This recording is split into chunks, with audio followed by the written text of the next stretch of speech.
on the program. You can check out his website at theedgeam.com. He talks about UFOs and the paranormal, among other things. My listeners are begging me to ask you this.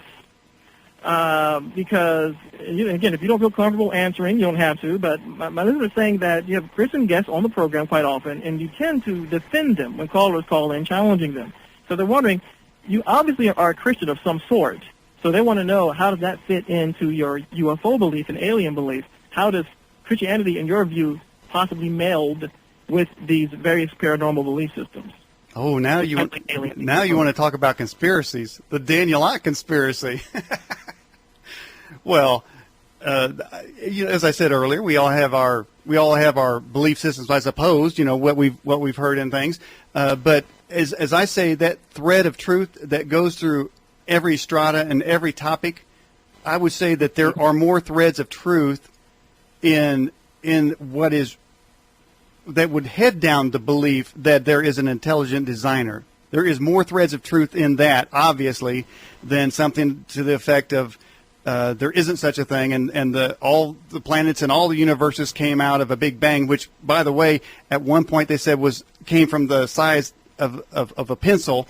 Then they said it was a TV pixel. Then they said, no, the Big Bang started with a marble. So when you're looking at that, I guess if you put that through the test situation, as you said earlier, the forensics, that doesn't add up. But yet people of scientific caliber continue to espouse that. That being the case, as far as how does the appearance of intelligence and the evidence of intelligence in the universe affect my view or belief that there are aliens? I don't see a contradiction at all, because they're there, and to deny that they're there is to say that a whole lot of people have access to some pretty good Photoshop equipment, and I would say that program's not that easy to use. So every photograph has not been Photoshopped, and every film has not been made up in China. So I allow for that possibility, and I think that it remains to be discredited, which it hasn't been, and I've just seen too many efforts to discredit that whole topic. The whole topics of UFOs, and as I said, the filtration device is already already set to max, and I think that's finally beginning to crack. And I think that the idea that there are intelligence in the universe that are in play in the existence of life does not contradict or oppose the idea that there are entities among us that may not necessarily be human. Interesting. Okay. So some people, some clarification. So are you saying here that you don't think that a Big Bang happened that might have at least thrown matter and created our visible universe? Well, I guess you have to. Well, you know what? If somebody said the Big Bang happened, that was the size, whatever the initial ball of goo, primordial goo floating in space. Why would that matter? Why would the size of the singularity matter? Because the fact of the matter, I think it's pretty obvious. It goes back to your dragon. It goes back to your dragon theory. Okay, if a marble crapped diamonds, then would you believe it? No. If it crapped universes, would you believe it? No. But somehow there's a difference there. It sounds like some would believe that a marble could crap universes. I don't think so. You talk about forensic science, that don't seem possible. So, but if somebody told me that the known universes in the very beginning was a ball the size of all known universes together and it blew apart, then I would say there's probably more evidence of a truth there, a more plausible theory.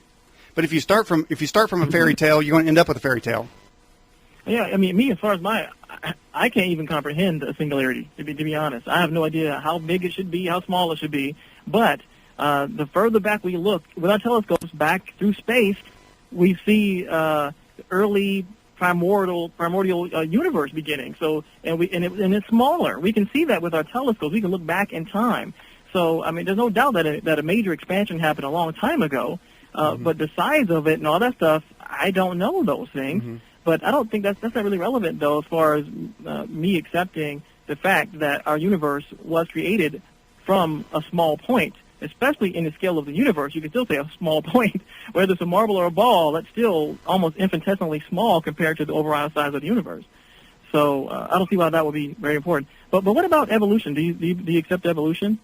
at all, or do you think that's a farce as well? Or Well, I'll tell you what, I did have a banana last week, so perhaps I had a relapse. So I don't know. No, it come on now. Like I say, if you start with a fairy tale, you're going to end up with one. I just can't go with that.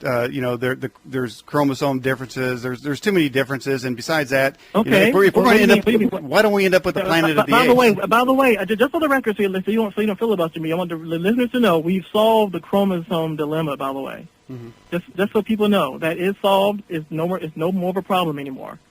We got it figured out. There's a fusing of some chromosomes, and we found them. Okay, so that's solved. Yeah. But we haven't solved why the universes are still expanding, and they shouldn't be. So I guess it's back the other way. So your pendulum's going to swing both back and forth, isn't it? But that would have nothing to do with evolution, though. By the way, Daniel. Just so sure. Know. You have to. Evolution has to start with the Big Bang. It has to, unless you're saying aliens dropped us here. No, it could have been. Evolution does not discount that. Evolution has nothing to do with the beginning of the universe. Evolution simply evolutionary theory talks about the fact that organisms change over time.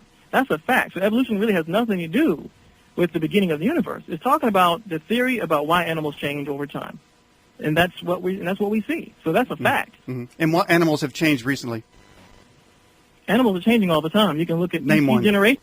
Do you have one? My children have changed. They changed into an antelope? That's not what evolution says. Oh, what does it say? I must have not read the fine print. Yeah, it's nothing more than a change in allele frequency over time. Well, I would think your children are growing older, not evolving. No, every time evolution and reproduction go hand in hand. Every time an organism has a child, evolution is taking place. Every single time. That's how it works.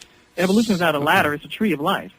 Okay, so what do you expect the human to evolve into next? If we came from monkeys, are we going to evolve into half ape, half giraffe? I mean, what's the next step in the evolutionary change? Is it stopped? Oh, wow, you really don't understand how evolution works at all. There are quite a number of videos on YouTube that quite. I asked you what animal is evolving right now. All animals are evolving. Every single animal. Provided they are reproducing, there is an evolution of that species. Every single animal, every single organism is an evolved form of its predecessor. Every single one. Where's the evidence? In the genes, in the DNA. We can look at the allele frequency. We can look at the alleles in the genes. We see them change over time. Yeah. So what are you going to do with the flagellum motor? Oh, that's been already figured out. We found those same primitive structures in other bacteria as well, and but they work different purposes. Remember, evolution is directed, but it is not by design. It's not blind. People think that it's blind, but it's blind as it's not conscious. I don't think there's a conscious creator behind it, but there is a direction because remember, we're talking about survivability. And the second law of thermodynamics is not working anymore. Well, no, there's no problem for evolution at all because our energy source is the sun.